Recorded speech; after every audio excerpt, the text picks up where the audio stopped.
Bonjour, c'est Anne-Sandrine Di Girolamo au micro des Ondes de l'Imo, le podcast immobilier attentif et curieux.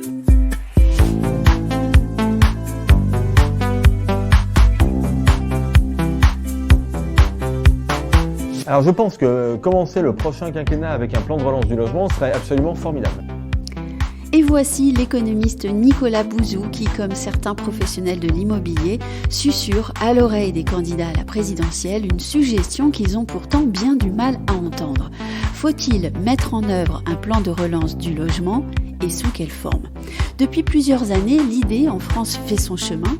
Certains économistes, dont Nicolas Bouzou, militent désormais ouvertement pour la mise en œuvre d'un plan de relance du logement. On n'a pas eu de plan de relance du logement. Donc c'est quelque chose qui manque, je dirais, dans l'architecture des plans de relance. La deuxième chose, c'est que les plans de relance qu'on a faits, et on a eu raison de les faire, mais ont coûté beaucoup d'argent aux finances publiques.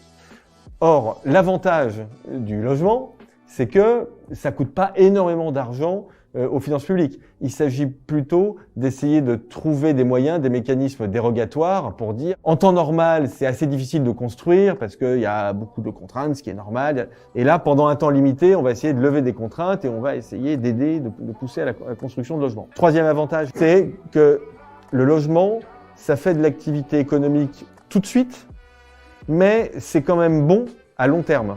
Quand on construit des logements écologiques, par exemple, à partir du moment où on a une mise en chantier, et même un peu avant d'ailleurs, mais enfin bon, disons à partir de la mise en chantier, il va falloir faire travailler du monde.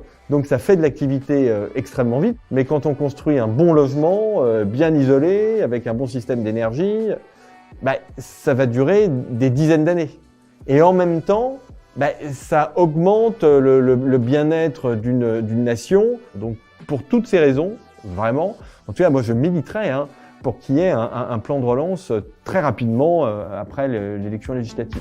Malheureusement, malgré les appels de certains syndicats professionnels, les candidats à la présidentielle semblent avoir perdu leur intérêt pour certains sujets, dont le logement.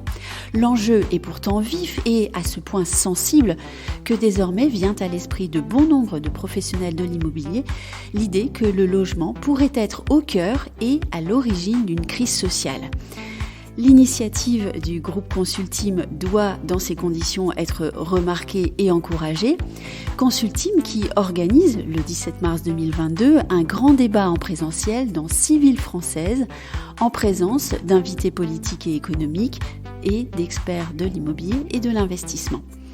Le Consulteam Live, c'est le titre de l'événement, se déroulera à Paris, Lyon, Montpellier, Nice, Strasbourg et Nantes. Les inscriptions sont ouvertes à tous les professionnels du secteur de l'immobilier et de l'investissement. Il reste à espérer que des propositions seront faites au prochain gouvernement et qu'alors se mettra en place une politique du logement volontariste et à visée très très lointaine.